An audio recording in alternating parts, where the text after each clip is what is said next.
ସୁଦୂରରୁ ସଦର ଅପହଞ୍ଚ ଅଞ୍ଚଳର ସ୍ୱର ଉତ୍ସବ ମହୋତ୍ସବ ସଭା ସମିତି ସମାରୋହ ପ୍ରଗତି ଦୁର୍ଗତି ଏବଂ ସଂଗତିର ଅଭିବ୍ୟକ୍ତିକୁ ନେଇ ଆଞ୍ଚଳିକ ସମ୍ବାଦ ବିଭାଗ ପକ୍ଷରୁ ପ୍ରସ୍ତୁତ କରୁଛୁ ଜିଲ୍ଲା ହାଲଚାଲ। ଆଜି ଜିଲ୍ଲା ହାଲଚାଲରେ ଶୁଣନ୍ତୁ କେନ୍ଦ୍ରାପଡ଼ା ଜିଲ୍ଲା ସମ୍ପର୍କରେ ତଥ୍ୟ ଦେଇଛନ୍ତି ଆମ କେନ୍ଦ୍ରାପଡ଼ା ସମ୍ବାଦଦାତା ନିହାର ରଞ୍ଜନ ସାହୁ ଓ ଉପସ୍ଥାପନାରେ ମୁଁ ଲହରିକା ପଟ୍ଟନାୟକ।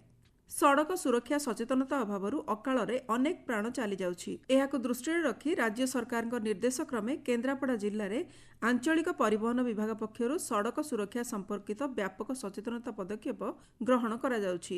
ଏହାର ସୁଫଳ ମଧ୍ୟ ଦେଖିବାକୁ ମିଳୁଛି। ବିଗତ ବର୍ଷ ତୁଳନାରେ ଦୁର୍ଘଟଣା ହାର ହ୍ରାସ ପାଇଛି।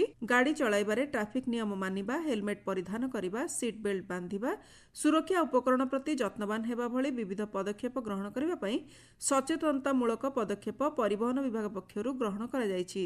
ସଡ଼କ ସୁରକ୍ଷା ନେଇ ସତର୍କ ରହିଲେ ନିଜେ ସୁରକ୍ଷିତ ରହିବା ସହ ପରିବାର ତଥା ସାମାଜିକ ସ୍ଥିତିରେ ସୁରକ୍ଷା ଆସିପାରିବ।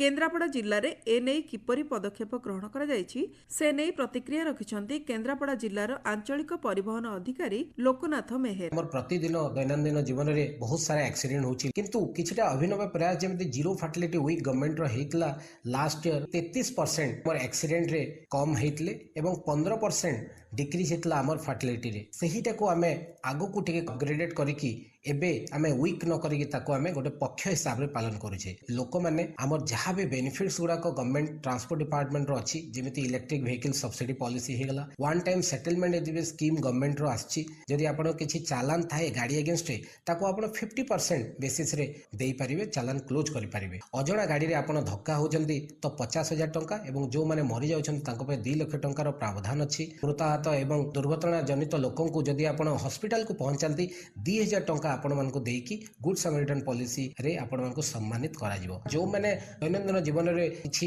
ଦୁର୍ଘଟଣାଗ୍ରସ୍ତ ଲୋକଙ୍କୁ ଆମେ ଯଦି ହସ୍ପିଟାଲ ନେଇକି ଯିବା ତ ସେମାନେ 1.5 ଲକ୍ଷ ଟଙ୍କା ପର୍ଯ୍ୟନ୍ତ ରିହାତି ପାଇବେ ଏବଂ 7 ଦିନ ପର୍ଯ୍ୟନ୍ତ ହସ୍ପିଟାଲରେ ଫ୍ରି ଟ୍ରିଟମେଣ୍ଟ ପାଇପାରିବେ। ତା ଉପରେ ବି ଗଭର୍ଣ୍ଣମେଣ୍ଟ ଏବେ ଫୋକସ୍ କରୁଛନ୍ତି। କେନ୍ଦ୍ରାପଡ଼ାରେ 16ରୁ 27 ତାରିଖ ମଧ୍ୟରେ ଆମେ ଟୋଟାଲ ଚାଲାନ ଇସ୍ୟୁ କରିଛେ। 577 ନମ୍ବର ଅଫ୍ କେସେସ୍ ଆମେ କରିଛେ। ସେଇ ଭିତରୁ ଯଦି ମୁଁ ଓଭର ସ୍ପିଡ୍ କହିବି ତ 291 କେସ୍, ଯଦି ହେଲମେଟ୍ ଏଗେନଷ୍ଟରେ ଆମେ ଯଦି ଡ୍ରାଇଭ୍ କହିବା 263ଟା କେସ୍, ଡ୍ରଙ୍କ ଆଣ୍ଡ ଡ୍ରାଇଭ୍ 14ଟା କେସ୍ ଆମେ ଧରିଛେ ଏବଂ ଟୋଟାଲ 2 ଲକ୍ଷରୁ ବି ଅଧିକ ଆମେ ରେଭିନ୍ୟୁ କଲେକ୍ସନ କରିଛେ। ଆପଣମାନଙ୍କର ସୁରକ୍ଷା ସେଇଟା ହିଁ ଗଭର୍ଣ୍ଣମେଣ୍ଟର ଆଜି ମୂଳ ଲକ୍ଷ୍ୟ ହେଇକି ରହିଛି। ଜିଲ୍ଲା ସମାଜ ମଙ୍ଗଳ ବିଭାଗ, ଶକ୍ତି ସଦନ ଏବଂ ୱାନ୍ ଷ୍ଟପ୍ ସେଣ୍ଟରର ମିଳିତ ସହଯୋଗରେ ମହିଳା ଏବଂ ବାଳିକାଙ୍କ ପ୍ରତି ହେଉଥିବା ହିଂସାକୁ ସମାପ୍ତ କରିବା ଉଦ୍ଦେଶ୍ୟ ନେଇ 16 ଦିନିଆ ସଚେତନତା କାର୍ଯ୍ୟକ୍ରମ ଚାଲିଛି। ଏହା ସହିତ ମହିଳା ବିରୁଦ୍ଧରେ ହେଉଥିବା ହିଂସାକୁ ରୋକିବା ପାଇଁ ଶପଥ ପାଠ କରାଯାଇଛି।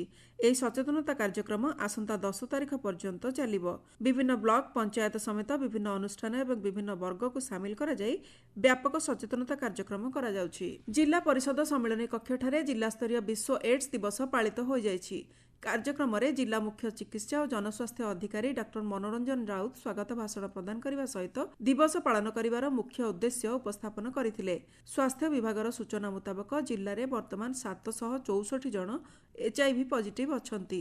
HIV ପଜିଟିଭ୍ଙ୍କ ମଧ୍ୟରେ 583 ଜଣ ମଧୁବାବୁ ପେନସନ ଯୋଜନାରେ ସାମିଲ ହୋଇଥିବା ବେଳେ 175 ଜଣ ଭତ୍ତା ନେବାକୁ ମନା କରିଛନ୍ତି।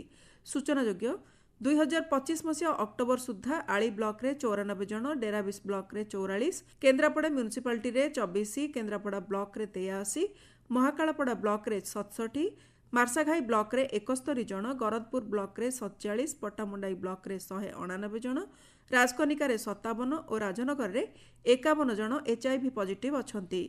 ନିରନ୍ତର ବିକାଶ ଲକ୍ଷ୍ୟ 2030କୁ ଦୃଷ୍ଟିରେ ରଖି ଜିଲ୍ଲା ପରିଷଦ ସମ୍ମିଳନୀ କକ୍ଷରେ ତାଲିମ କାର୍ଯ୍ୟକ୍ରମ ଅନୁଷ୍ଠିତ ହୋଇଯାଇଛି। ଜିଲ୍ଲା ଯୋଜନା ଓ ପର୍ଯ୍ୟାଲୋଚନା କାର୍ଯ୍ୟାଳୟ ତରଫରୁ ଆୟୋଜିତ ତାଲିମ କାର୍ଯ୍ୟକ୍ରମରେ ଲିଲିତା ଦାସ ମୁଖ୍ୟ ଅତିଥି ଭାବେ ଯୋଗ ଦେଇଥିଲେ। ସମଗ୍ର ବିଶ୍ୱରୁ ଦାରିଦ୍ର୍ୟ ଦୂରୀକରଣ ତଥା ସମାନତା ଆଣିବା, ପ୍ରକୃତି ଓ ପ୍ରାକୃତିକ ପରିବେଶର ସ୍ଥାୟୀ ସୁରକ୍ଷା, ଏକ ସୁସ୍ଥ ସୁନ୍ଦର ନିରାମୟ ଜୀବନ ବଞ୍ଚିବା ପାଇଁ ଏକ ଅନୁକୂଳ ବାତାବରଣ ସୃଷ୍ଟି କରିବା ଏବଂ ବିଶ୍ୱକୁ ଶାନ୍ତି ଓ ପ୍ରଗତି ପଥରେ ଆଗେଇ ନେବା ଉଦ୍ଦେଶ୍ୟରେ 2015 ସେପ୍ଟେମ୍ବରରେ ମିଳିତ ଜାତିସଂଘ ଅଧ୍ୟକ୍ଷତାରେ ନ୍ୟୁୟର୍କଠାରେ ଅନୁଷ୍ଠିତ ହୋଇଥିବା ଏକ ବୈଠକରେ 193ଟି ସଦସ୍ୟ ରାଷ୍ଟ୍ର ଦ୍ୱାରା 17ଟି ଲକ୍ଷ୍ୟ ସ୍ଥିର କରାଯାଇଥିଲା, ଯାହାକୁ ନିରନ୍ତର ବିକାଶ ଲକ୍ଷ୍ୟ କୁହାଯାଉଛି। ଜିଲ୍ଲା ହାଲଚାଲ ଆଜି ପାଇଁ ଏତିକି। ଆସନ୍ତାକାଲି ଜିଲ୍ଲା ହାଲଚାଲରେ ଶୁଣିବେ କେନ୍ଦୁଝର ଜିଲ୍ଲା ସମ୍ପର୍କରେ।